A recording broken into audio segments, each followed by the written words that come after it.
We've got this and more coming right up.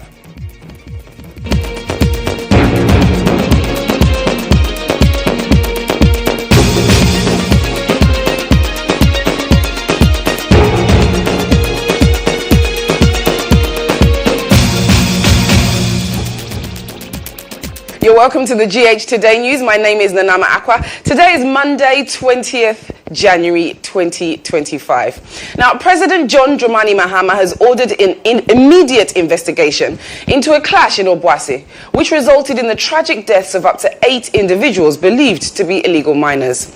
Now, according to a statement issued on Sunday, January 19, signed by acting spokesperson Felix Kwachi Ofosu, the investigation aims to uncover the circumstances that led to the fatal clash and ensure that anyone found guilty faces the necessary consequences.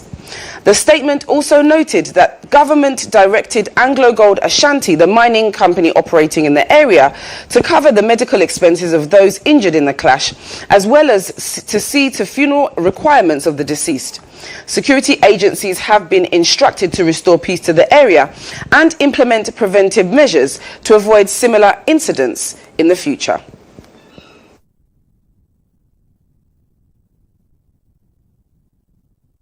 Now, President John Dramani Mahama has pledged the government's strong commitment to advancing healthcare infrastructure in the Ashanti region. Speaking during the Acquah festival over the weekend, he assured the Asantehene Otumfuo Osei Tutu II that he would increase efforts to address congestion at key medical facilities, including the Okomfanuchi Teaching Hospital and the Military Hospital in Afari. Now, emphasizing his government's focus on both renovation and expansion, President Mahama affirmed that regional development, particularly in healthcare, would remain a top priority for the government. Your Royal Majesty, lately I have heard you complain about the lack of development in the Ashanti region.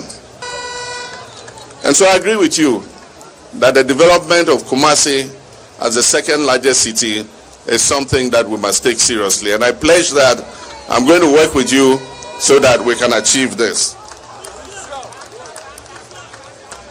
There are many projects that have been left uncompleted.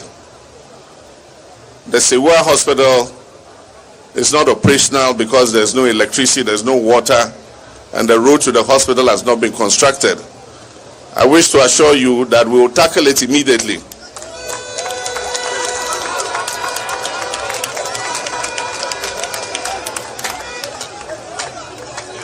And make sure that we can open the doors of that hospital so that it will ease the pressure on Okomfuanoche. We need to move some of the patients from Okomfuanoche to Serua so that we can empty the infrastructure in Okomfuanoche and do the renovations that are necessary. It is difficult to do the renovations of Okomfuanoche when the hospital is working at full capacity. And so, Nana, I assure you that we will work together on that. Now, residents of Kolta in the Ayensuano district in the eastern region are demanding compensation for their destroyed farmlands by land guards and sand winners. The call follows a violent clash between residents of Krabwa, a farming community, and land guards protecting illegal sand winners. The clash left 2 people dead, while several others sustained gunshot injuries. This report has more. Kaya di manam dia koma IGP ne say ya di assembly code division wo chebi wo ye do open wo body say hey okekrebe say what to mean nti wo ye homa the man ya di core region say wo be friend na assembly a woni ne woni yan aka ni ono yan anhia dam wan ka hwe kosi say ne ra say ntokwa be say ayenu awi nti wan kan cha IGP say Kota police di oyin wo nyina. Although the chief of Kota in the Ayensuano district, Berima Okekrebisi Asiedu II, has been destood, the residents also want compensation for their destroyed farmlands. Say assassin Abekan Sabaka, Yebetimi, and the Ashaye any Yabusia. After Yanumana Oma Senu, a Bangisha say, Sen and Nakekrebiseno, Obey, Obey Refani, and so Betia Honka, Yanumana was Seno, Obetia Honka. Yeah, group yeah, for more than 200. and there was as one say Yama. And Lucian, a Jan, a Didi, Yasha, Yama school, the Bianti, Yapa conversation, or Metcha, can near to Yama. The residents are calling for urgent government action to restore peace, protect farmlands, and end the distraction caused by the sand-winning operations. Executive Chairman of the First Sky Group, Eric Sedi-Kutoche, is advocating for a legislative regime that will support the establishment of a long-term organ harvestation program in Ghana. Speaking during the 22nd annual Thanksgiving service of the First Sky Group, the distinguished businessman disclosed that the First Sky Group, in partnership with health experts and Kolebu Teaching Hospital, is finalizing an enactment for consideration by Parliament to support Ghana's kidney transplant system. Dialysis and kidney transplants has been one of the major challenges in Ghana's healthcare system.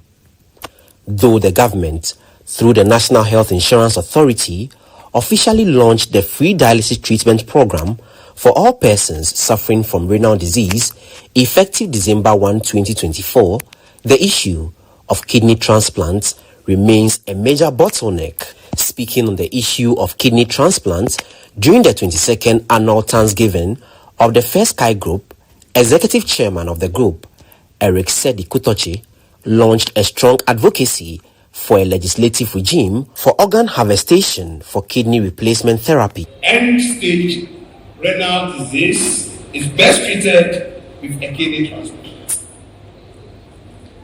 Individuals with end-stage kidney disease in Ghana now have access to kidney transplant surgery as a treatment option in Ghana here. This requires donor kidneys, whether diseased or alive. Unfortunately, however, there's no legislation in Ghana concerning organ harvestation. As a result, there is a requirement to create legislative regime that will support the establishment of the long-term organ harvestation program in Ghana. A statement by the organ transplant experts under the supervision of the Kolebu Teaching Hospital has been drafted for discussion. It will be evaluated by the stakeholders for consideration as a workable legislative enactment by Parliament to support Ghana's kidney transplant system. To back the call, Acting Chief Executive Officer of the Kolebu Teaching Hospital, Frank Owusu-Sechere, lauded the move and called on the government to pay critical attention to organ harvestation as a means of saving lives. The group has made an extraordinary investment of nearly 50 million Ghana cedis to fund free dialysis sessions for renal patients. Its advocacy for the passage of a legislative framework to govern organ transplantation, donation, harvesting, and storage is both timely and commendable. As a teaching hospital at the forefront of healthcare innovation in Ghana, we are fully aware of the immense benefit this legislation will bring, not only to renal patients, but also to countless others within Ghana and the West African sub-region. Speaking on behalf of the President of the Republic, Chief of Staff Julius Debra assured government's commitment towards a legal regime for organ harvestation. He emphasized the President, in consultation with the Ministry of Health and civil society, will put in place measures to speed up a legislation for kidney transplants. With regards to the kidney transplant and other organ issue, said this is something they've laid before you. What do I tell them? And His Excellency says I should let you know that as soon as his Minister of Health is in place, the necessary legislation will be looked at in course.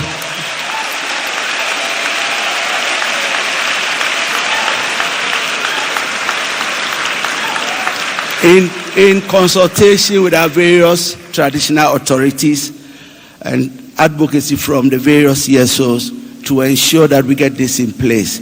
Because as a country, kidney issues are becoming a bit rampant and we cannot sit unconcerned. leadership needs to take the bold step for us to do something about it. If enacted, the legislation will enhance the country's kidney transplant system, making life-saving procedures more accessible to those in need. The Fair Sky Group, made up of subsidiaries including Fair Sky Construction Limited, Fair Sky Commodities Limited, Fair Sky Bitumen Processing Limited, Volta Serene Hotel, Serene Insurance Company Limited, and Fero Rural Bank, marked its 22nd anniversary with a broader commitment to advancing healthcare in Ghana and strengthening its role as a corporate leader with a focus on sustainable development.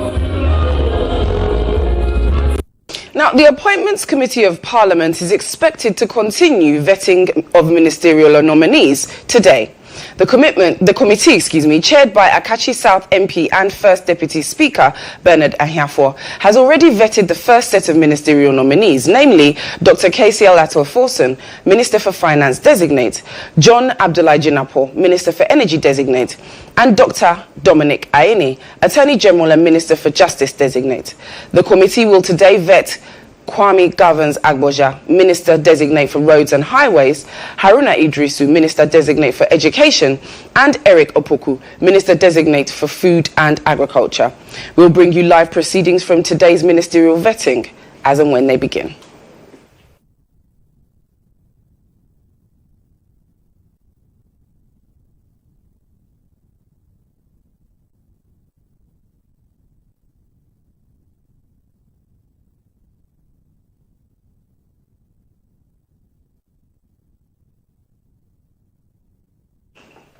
Now, over the weekend, President John Dramani Mahama established an 8-member Constitutional Review Committee tasked with identifying and addressing gaps in the implementation of previous institutional reviews. This follows a fulfillment of his promise to implement a constitutional review process. Now, the committee, according to a statement signed by the acting presidential spokesperson, Felix Kwakye-Ofosu, says will present their recommendations for constitutional amendment within 5 months for consideration by the government. Mary Appiah takes a closer look at the 8-member committee. The 8-member committee, chaired by Professor Prempeh, includes notable figures from different disciplines charged to engage stakeholders, gather views on proposed amendments to the 1992 Constitution, and provide actionable recommendations to enhance democratic governance. At the helm is Professor H. Kwesi Prempeh, a distinguished legal scholar and governance expert. As the chairman of the committee and the executive director of the Center for Democratic Development, Professor Prempeh brings a wealth of knowledge and experience in democratic governance. Joining him is retired Supreme Court Justice Sophia Edinira. As an interpreter of the law, her judicial expertise will be invaluable in shaping the country's constitutional future. Also on the team is a veteran in media and communication advocacy, Professor Kwame Karkari, who will be vital, having served various boards and international organizations that champion human rights. Then there is Mrs. Charlotte Osei, a legal luminary and reformist. As Ghana's first female electoral commission chairperson, Charlotte Osei introduced groundbreaking reforms that enhance transparency in Ghana's electoral system. Her forward-thinking perspective will be crucial in shaping the committee's work. Also on the team are Dr. Godwin Jokoto, a senior lecturer at the University of Ghana School of Law, and Ibrahim Tanko Amidu, the executive director of Star Ghana Foundation, a governance organization and systems development, civil society and development management expert with over 23 years experience facilitating social development processes at community, national and international levels. Dr. Isi Ansa, executive director of Ashesi University. She taught courses in leadership, human resources, organizational behavior, negotiations, and creative problem solving. She built 2 organizations she founded: Axis Human Capital, a human resource consultancy firm, and the Association of Ghana's Elders, an organization that supports aging with dignity. And lastly, Dr. Raina Akumperegeya, oil and gas consultant, as well as a legal practitioner, coming on board as the committee's secretary. This team tasked with 5 months to deliver actionable recommendations, will build upon previous work done by the 2010 Constitution Review Commission and the 2023 Constitution Review Consultative Committee. And that's what we have for the GH Today news this morning. My name is Acquah. For more news updates, click on starfm.com.gh. But don't go anywhere. The morning show continues with Lantam Papanko and Lily Mohammed.